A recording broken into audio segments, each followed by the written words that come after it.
पार्टिला रणक्षेत्र police धारणाकारी मुहामुही SDPO सहित आलोचना पर धारणा स्थगित। चिकित्सा अवहेला जोगु सुकन्या घरोई हस्पिटाल प्रसूति मां एवं छुआर मृत्यु जहां नहीं परिवार और संपर्कीयों राजरास्तार शव रखी धारणा। घटनास्थल में पहुंचिले जगतसिंहपुर थाना अधिकारी और अतिरिक्त थाना अधिकारी सहित शताधिक पुलिस कर्मचारी पहुंचवा पर घटनास्थल पाल्टिला रणक्षेत्र। आरंभ है धारणाकारी सहित पुलिस जुक्तितर्क मुहामुही आरंभ है ठेलापेला। किछि समय घटनास्थल पाल्टिला रणक्षेत्र। अन्यपटे एभली दृश्य देखा घटनास्थल है जनसमुद्र। पर जगतसिंहपुर एसडीपीओ आंजिक्य बाबूराव माने धारणा रे बसतिबा मुरबी मानक सहित आलोचना करथिले और मृत महिला स्वामी सहित आलोचना करने सहित सुकन्या घरोई हस्पिटाल मालिकों को थाना को डकाई दुई जनक मध्य आलोचना करी आईन अनुଯାୟୀ कार्यानुष्ठान ग्रहण करने को देले प्रतिश्रुति पर धारणा प्रत्याहृत होइथिला। घटनार प्रकाश शक्ति भोलक स्त्री शव व्यवच्छेद पर जगतसिंहपुर सरकारी बालिका उच्च विद्यालय निकट में सुश्री संगीता शव रखी राजरास्तार आंदोलन करथिले। अन्यपटे जिला प्रशासन तथा अतिरिक्त जिलापाल तहसिलदार और म्युनिसिपालिटी निर्वाही अधिकारी R&B अधिकारी सहित अग्निशम विभाग अधिकारी खेर स्थित सुकन्या घरोई हस्पिटाल को सील करा जायछि एवं सुकन्या घरोई हस्पिटाल रे चिकित्सित होइतिबा 7 रोगी को जगतसिंहपुर जिला मुख्य चिकित्सालय को स्थानांतरित करा जायछि। सेहिपरि जगतसिंहपुर रे थिबा अन्य घरोई हस्पिटाल बा नर्सिंग होम उपरे मध्य तदंत कराजिबा सहित कार्यानुष्ठान नियाजियो बोली अतिरिक्त जिलापाल कहिसंती। अन्यपटे तहसिलदार कहिसंती सुकन्या हस्पिटाल तन्न तन्न करी तदंत जारी रहिछि। हस्पिटालटी थिबा स्थानटी डिमार्केशन करा जाई जदि सरकारी जगह थिबो किंबा कोनोसी इलीगल बाहर तेबे उच्छेद करबा पई प्रतिश्रुति दैछंती। तेबे देखिबाको बाकी रहिला प्रशासन पक्षरु केबे पदक्षेप ग्रहण करा जाउची। जगतसिंहपुर जिल्लारू संग्राम किशोर पट्टनायक रिपोर्ट ब्रह्मकिला न्यूज। प्रसूति मृत्यु पर जिले में लॉ एंड ऑर्डर परिस्थिति उपजी था दृष्टि रखिक आमर सीडीएम को नेतृत्व में गोटे मेडिकल टीम तार वेरिफिकेशन करथिले एवं सेतरु किछि लैप्सेस थिला आमे जानिबा को पाइथलु। तेणु आमे एंटायर टीम आसिक हॉस्पिटल को जो 7 जन पेसेंट थिले तांको डिस्ट्रिक्ट हेडक्वार्टर हॉस्पिटल जगतसिंहपुर को स्थानांतरित करागला सेफली एम्बुलेंस द्वारा एवं एबे आमे हॉस्पिटल को सील करूँ।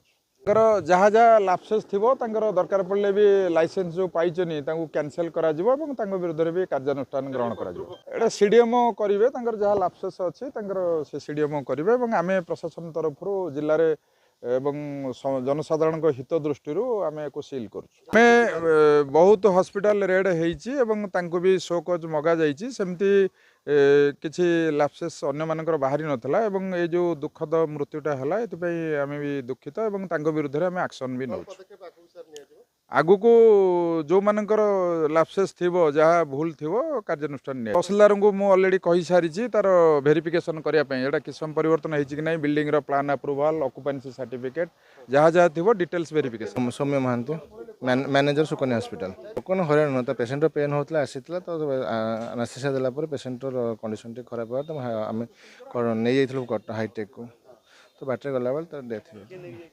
मुझे थी और डॉक्टर भी जन थे डॉक्टर दले जाइए डॉक्टर सुकांत कुमार दले डॉक्टर सुकांत कुमार दले आज्ञा से रेगुलर डॉक्टर आज्ञा पेसेंट से हाईटेक डिक्लेयर है डेथ बोल ना ना अनेस्थेसिया तो आम अनेस्थेसिया डीएचओ अनेस्थेसिया डकईलु जो जॉब कर से जॉब पर प्रैक्टिस करते जो आम डकईलु अनेस्थेसिस्ट आम तो डॉक्यूमेंट सब अच्छी सब सेटा मुझे कहीपरि सीटा तो डॉक्टर कहीपर आम तो ना ना सेमती सब जिन अच्छे ना ना से देखिए से प्रशासन दायित्व से आमर तो दायित्व नुह से पेसेंट डेथ हो पेसेंट सील मुझे जानी से तो प्रशासन कहे ना आम कौन कहीपर ना आम प्रशासन आम तो कोअपरेट कर कौन देखिए जब कौन इन्वेस्टिगेशन कलापर कौन हो ना ना आज्ञा रोचे ना ना डॉक्टर रोचे डॉक्टर आम सुपरिटेडेंट जी अच्छा भी आसती ଆଜ୍ଞା ଅଭିଯୋଗ କରୁଛନ୍ତି ସୁକନ୍ୟା ହସ୍ପିଟାଲ ଲୋକଙ୍କୁ ମାରି ଦେଉଛନ୍ତି। ନା ନା ସେମିତି ନାହିଁ ଆପଣ ସେଟା ପ୍ରଶାସନ କରିବେ ସେଟା ଇନଭେଷ୍ଟିଗେସନ କରିବେ ଆମେ କାହିଁ ପ୍ରସୂତିଙ୍କ ମୃତ୍ୟୁ ପରେ ଜିଲ୍ଲାରେ ଲ ଆଣ୍ଡ ଅର୍ଡର ପରିସ୍ଥିତି ଉପୁଜିଥିଲା ଏବଂ ତାକୁ ଦୃଷ୍ଟିରେ ରଖିକିରି ଆମେ ତାଙ୍କର ଆମର ସିଡିଏମଙ୍କ ନେତୃତ୍ୱରେ ଗୋଟେ ମେଡିକାଲ ଟିମ୍ ତାର ଭେରିଫିକେସନ କରିଥିଲେ ଏବଂ ସେଥିରୁ କିଛି ଲାପସେସ୍ ଥିଲା ଆମେ ଜାଣିବାକୁ ପାଇଥିଲୁ। ତେଣୁ ଆମେ ଏଣ୍ଟାୟାର ଟିମ୍ ଆସିକରି ତାକୁ ହସ୍ପିଟାଲକୁ ଯେଉଁ 7 ଜଣ ପେସେଣ୍ଟ ଥିଲେ ତାଙ୍କୁ ଡିଷ୍ଟ୍ରିକ୍ଟ ହେଡକ୍ୱାର୍ଟର ହସ୍ପିଟାଲ ଜଗତସିଂହପୁରକୁ ସ୍ଥାନାନ୍ତରିତ କରାଗଲା ସେଫଲି ଆମ୍ବୁଲାନ୍ସ ଦ୍ୱାରା ଏବଂ ଏବେ ଆମେ ହସ୍ପିଟାଲକୁ ସିଲ୍ କରୁଛୁ। ସାର୍ କ'ଣ ଡକୁମେଣ୍ଟ ଲାଖନା ରଖିଥିଲେ ଯେମିତି ଫାୟାର ସେଫ୍ଟି? ତାଙ୍କର ଯାହା ଯାହା ଲାପସେସ୍ ଥିବ ତାଙ୍କର ଦରକାର ପଡ଼ିଲେ ବି ଲାଇସେନ୍ସ ଯେଉଁ ପାଇଛନ୍ତି ତାଙ୍କୁ କ୍ୟାନସେଲ୍ କରାଯିବ ଏବଂ ତାଙ୍କ ବିରୁଦ୍ଧରେ ବି କାର୍ଯ୍ୟାନୁଷ୍ଠାନ ଗ୍ରହଣ କରାଯିବ। ଏଇ ଯୋଉ ସୁକନ୍ୟା ହସ୍ପିଟାଲର କର୍ତ୍ତୃପକ୍ଷଙ୍କର କୌଣସି ତାଙ୍କ ସହିତ ଯୋଗାଯୋଗ ହେଇଛି ବା ତାଙ୍କଠୁ କିଛି ସୋକଜ ମଗାଯାଇଛି ଏମିତି କିଛି? ଏଇଟା ସିଡିଏମ କରିବେ ତାଙ୍କର ଯାହା ଲାପସେସ୍ ଅଛି ତାଙ୍କର ସେ ସିଡିଏମ କରିବେ ଏବଂ ଆମେ ପ୍ରଶାସନ ତରଫରୁ ଜିଲ୍ଲାରେ ଏବଂ ଜନସାଧାରଣଙ୍କ ହିତ ଦୃଷ୍ଟିରୁ ଆମେ ୟାକୁ ସିଲ୍ କରୁଛୁ। ଆମେ ବହୁତ ହସ୍ପିଟାଲ ରେଡ୍ ହେଇଛି ଏବଂ ତାଙ୍କୁ ବି ସୋକଜ ମଗାଯାଇଛି ସେମିତି କିଛି ଲାପସେସ୍ ଅନ୍ୟମାନଙ୍କର ବାହାରି ନଥିଲା ଏବଂ ଏଇ ଯେଉଁ ଦୁଃଖଦ ମୃତ୍ୟୁଟା ହେଲା ଏଥିପାଇଁ ଆମେ ବି ଦୁଃଖିତ ଏବଂ ତାଙ୍କ ବିରୁଦ୍ଧରେ ଆମେ ଆକ୍ସନ୍ ବି ନେଉଛୁ। ଆଗକୁ ଯେଉଁମାନଙ୍କର ଲାପସେସ୍ ଥିବ ଯାହା ଭୁଲ ଥିବ କାର୍ଯ୍ୟାନୁଷ୍ଠାନ ନିଆଯିବ। ହଁ ତା ତହସିଲଦାରଙ୍କୁ ମୁଁ ଅଲରେଡ଼ି କହିସାରିଛି ତାର ଭେରିଫିକେସନ୍ କରିବା ପାଇଁ ଏଇଟା କିଛି ସମୟ ପରିବର୍ତ୍ତନ ହେଇଛି କି ନାହିଁ ବିଲ୍ଡିଂର ପ୍ଲାନ୍ ଆପ୍ରୁଭାଲ୍ ଅକୁପାନ୍ସି ସାର୍ଟିଫିକେଟ୍ ଯାହା ଯାହା ଥିବ ଡିଟେଲ୍ସ ଭେରିଫିକେସନ୍ ହେବ। ଯଦି ସେମିତି କିଏ ଥିବେ ତ ଆକ୍ସନ୍ ହେବ ନିଶ୍ଚିତ ସରକାରୀ ନିୟମ ଅନୁସାରେ ଆକ୍ସନ୍ ହେବ। Thank you. ବର୍ତ୍ତମାନ ସିଲ୍ କରିବା ପ୍ରୋସେସ୍ରେ ଅଛୁ ବର୍ତ୍ତମାନ 2ଟି ଗେଟ୍ ସିଲ୍ ସରିଲାଣି ତାର ଯେତେ ତାଙ୍କର ଯାହା ଆଗ୍ରିମେଣ୍ଟ ହାଉସ୍ ରେଣ୍ଟ ଆଗ୍ରିମେଣ୍ଟ ଅଛି ସେମାନେ ଏଇ ବିଲ୍ଡିଂର ଫାର୍ଷ୍ଟ ଫ୍ଲୋର୍ ଆଉ ସେକେଣ୍ଡ ଫ୍ଲୋର୍କୁ ଭଡ଼ାରେ ନେଇଛନ୍ତି। ଏଠି ହସ୍ପିଟାଲ ଚାଲିଥିଲା ଫାର୍ଷ୍ଟ ଫ୍ଲୋର୍ ଆଉ ସେକେଣ୍ଡ ଫ୍ଲୋର୍ରେ ଚାଲିଥିଲା।